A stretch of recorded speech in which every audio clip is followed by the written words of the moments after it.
Welcome to another episode of AB Focus. Joining us today is Ammar Al Assam, the CEO of Dewan Architects and Engineers, a company that has been at the forefront of the booming design sector in Dubai for over 3 decades. To start off with, could you tell us a bit more about Dewan and what is it that makes Dewan Dewan? Sure. Thank you, Nicole, for the introduction. So Dewan Architects and Engineers, as the name suggests, is an architecture and engineering consultancy firm. We basically design and supervise the construction of buildings and master plans.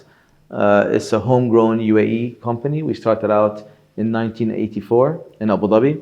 So this is our 40th anniversary, actually, growing from a 1 or 2 man operation, small business in the early days, to a 700 plus operations, working across the region. So our main office is Abu Dhabi and Dubai being larger the last few years, but also with offices in Cairo, in Manila, in Ho Chi Minh, Vietnam, in Iraq, and in Saudi Arabia, obviously.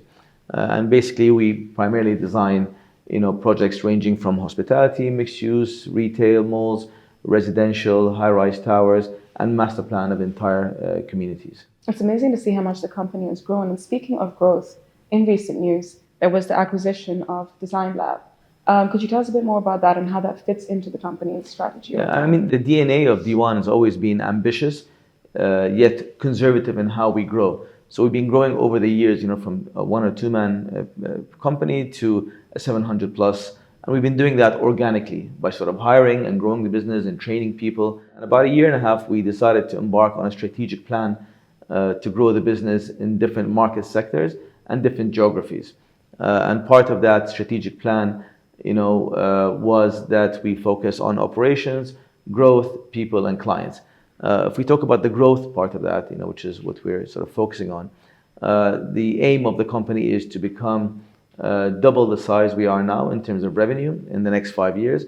And we can do that by organic growth and inorganic growth. So organic growth will continue, obviously, growing our people and diversifying and expanding our offices across the region and beyond. But also inorganic growth is looking at sort of, firms that fit within the culture and the aspirations of D1 and that add a certain level of sort of expertise that we might be missing or we might need enhancing. And part of that, so we've identified many different companies across different sectors. Design Lab is sort of the first experience with that. We have a bit of M&A experience in the past, having been, partially owned by a private equity firm over the years. So we understand how these sort of processes are meant to happen. And really, we found a firm that aligns with us in terms of culture, aligns with us in terms of aspirations. And Design Lab is an architecture and design firm focusing on the hospitality sector. So they design resorts basically across the Far East and the region and South America and Europe. These could be resorts on the mountain and on the sea or in the desert. And there's a big demand for that now in the region. And we've been doing hotels. D1 has been ranked as top 10 for hospitality design worldwide, and now we have that extra layer of design expertise. And we went through 1.5 years of due diligence, and just last week we sort of finalized and acquired 51% of the company, with a focus of growing that sector of the business regionally and also in Southeast Asia and beyond. Okay, so as we know, the hospitality sector is growing immensely, not just in Dubai, not just in the Middle East, but globally. Is that going to be a very strong focus point for Dewan? And what is the future vision for this? Yeah, absolutely. I mean, the hospitality sector has changed tremendously over the years, as you can see. Hotels used to be traditional, they operate, etc. But now, visitors and clientele of hotels, are well traveled. They know what they want. There's a lot of focus on lifestyle hospitality, on resort, on experience, on a certain sort of feeling of these hotels. So, we've worked with all the hotel operators you can name over the last 20 odd years or so.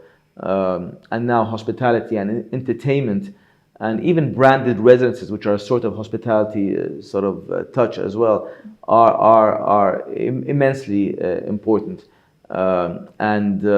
We see that as a big growth market regionally and even beyond in Southeast Asia and South America, and to a lesser extent in Europe. There's a lot of markets that are not mature in terms of what their service offerings are in terms of hospitality. There's a growing demand for travel and tourism and experiential tourism, specifically since COVID days, and we want to sort of tap into that market. And to be honest, we enjoy designing hotels. Hotels are a great product for any architect, because they're a living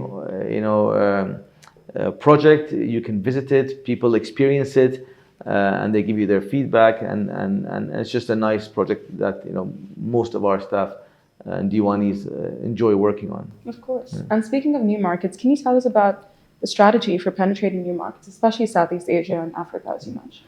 Yeah, so about 5 years ago or 6 years ago, again, as part of sort of our continuous sort of DNA of thinking of how to grow, we know the Middle East is booming. We know the Middle East always has tremendous opportunities, and it's been sort of our bread and butter for many years. But we said, let's look beyond. We have the experience. Dubai and the UAE in general has given you enough experience that really no other market in the world could potentially give you in such a short time. And it exports well. So when you say you're from Dubai or the UAE, wherever place you go in the world, they'll be willing to listen and willing to give you the chance to see what you're able to do. So we did sort of a few desktop research studies, and we said, let's focus on Africa and Southeast Asia. For many reasons, because those are sort of growing markets, obviously, and they're big markets. And from our sort of studies, we said, let's focus on Southeast Asia. We already had an office in the Philippines since 2006. And the sort of the key markets we're looking at were Vietnam, Cambodia, and Thailand, for many reasons. Sort of maturity of the market, size of the market, population, and so on. So we set up a mini office in Vietnam. We used to travel back and forth every couple of months. We met with a few clients. They gave us the chance to design some projects in Vietnam, again, coming from that sort of Dubai background. COVID happened and we couldn't travel. When we went back after COVID, actually 4 of our buildings were actually built. Really? It's a great feeling that you bring in your experience from the Middle East and position it in new markets and have that opportunity. With this sort of acquisition of Design Lab and so on, we believe there's a lot of opportunities in that part of the world, and we bring great experience from the UAE, given what we've been doing for the last 20, 30 years in the hospitality sector into that market. For sure. And obviously, like you said, skill is very important, experience is important as well, but technology is a factor that plays a huge role, especially in this. So how do you leverage technology to enhance the actual capabilities? I mean, as any architects, we started out, designing, on paper and hand sketching, and then moved to the next generation, which was AutoCAD, and then maybe 7, 8 years ago, moved to BIM, Building Information Management. We use Revit, and we've always been a great proponent of training our people to use technology for the benefit of the projects.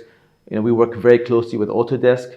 Revit is a key tool among other tools that we use in the business. We've invested a lot of time and money to make sure that we are, at the forefront. And I think we're probably one of the most proficient users of Revit in the region and even beyond. We work with a lot of international architects from around the world, and we can see the level that we've reached is actually, not to sort of be talking about ourselves, but it's impressive given the types of projects and the types of firms we work with. In addition to sort of traditional tools like Revit and so on, we also use AI. We've developed or established a few entities within Dewan. One is called Young Leaders of Dewan, and the other one's called Young Technology Leaders of Dewan, which are sort of stakeholder groups within the firm that are looking at new technologies. AI is a big thing. There's a lot of uncertainty about what it does and what it can do, and is it going to replace architects or not? I'm not so sure about that, but definitely there's some amazing tools out there, and some tools that we are developing in-house. So we're actually doing coding as well now in the firm that shave off weeks of administrative work that we typically would do with our Revit modules.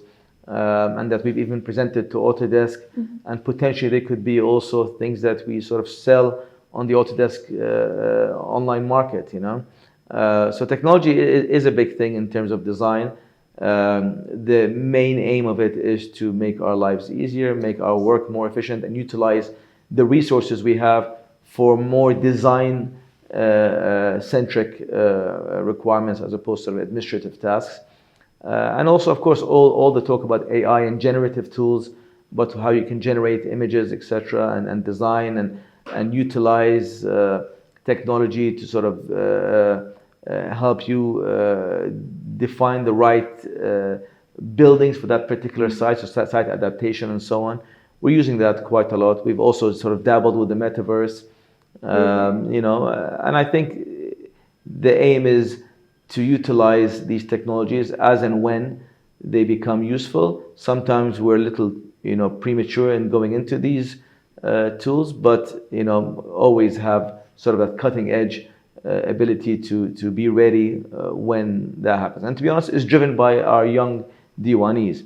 The people like myself and the older generation, are not as adept as using this technology, but the young people, I mean, they live and breathe this. So we, get the right people involved. We support them and hope to, utilize, their know-how with current trends and see how we can benefit our firm. Absolutely. And at the core of all this lies client satisfaction, right?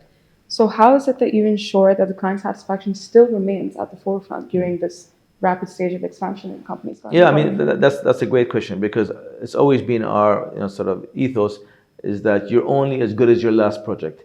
We could have 40-year history of some amazing projects. We have one bad experience with a project, and then your reputation. So for us, reputation and ethics is really something that's entrenched in the culture of Dewan, and it's been so since the early days. When our chairman set up the company, we always focus on respecting ourselves, respecting our clients, respecting our profession, and making sure we deliver high quality work. Sometimes even at the expense of profitability, because we know that clients. We want to nurture and retain these clients. We like repeat clients. We're not looking at one-off jobs. But as we grow, I mean, that's been sort of our biggest question that we struggle with internally. Do we grow so much that we start losing focus? Because the firm now is a big firm, but we still operate like a small firm, meaning it's a very flat organization. The interaction between the leadership team is completely transparent. You can see from our offices, it's all open office, glass windows. Everyone's approachable. I myself am involved in most of the project. Our senior leadership are involved in most of the projects. I think clients also appreciate that we're owned, managed, and operated by the ownership, by the equity owners of the company. So whenever there's a problem, they can call the owners. And we know projects have issues. We know projects move seamlessly, but it's our ability to react, our ability to adapt, and our ability to make sure that we service our clients to the best of what we're able to do. And again, we're very careful and sensitive is to only take on projects we're able to deliver.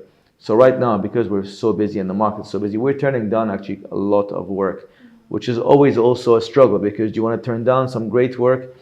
Architects like work sometimes more for the ego and interest of working on these kinds of projects as opposed to the financial gain. But sometimes we need to balance that and only take on projects that we're able to deliver and successfully.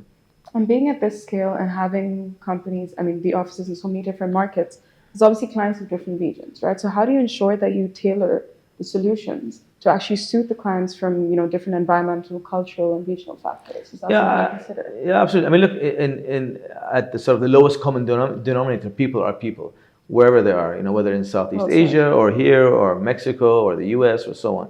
So one is, obviously language is an issue, but we have local people that talk, the language, and English obviously is a common language everywhere now. An architect is like a doctor, like a lawyer. We are a service-oriented, profession. Clients need to have the comfort that they trust you, and once you gain that, then really the rest is easy. Today, architecture is common language. Of course, there's always contextual things you need to take care of. There's always cultural things you need to take care of, and that we sort of learn. From the markets that we go into, and we use the expertise of people like Design Lab or and I think the benefit of living in the UAE and Dubai specifically is that we're such a multicultural city and country that we have, I think, 35 nationalities at Dewan, and everybody brings their sort of flair and their expertise, and we can pick their brains on these particular cultures. And architects are researchers. We will, and we like to design buildings that fit the context of the people and that are fit for generations to come. It's very easy to, and it's become, unfortunately, now if you look around the world, a lot of projects are cookie cutter projects.